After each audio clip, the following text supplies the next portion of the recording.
Guys, andito ako ngayon sa Boom Prato or parang public restaurant dito sa Brazil.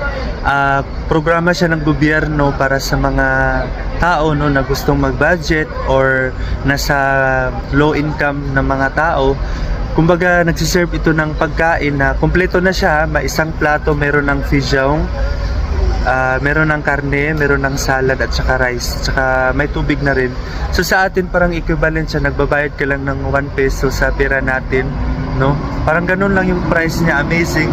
So para sa akin, imposible talaga magutom dito sa Brazil, no?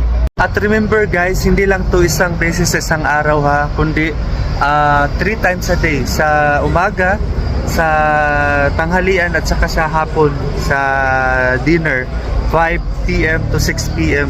So kumpleto talaga no, kung gusto mong mag-budget sa Brazil, kung gusto mong makakain ng hindi ka kailangan gumastos ng malaki, so pipila ka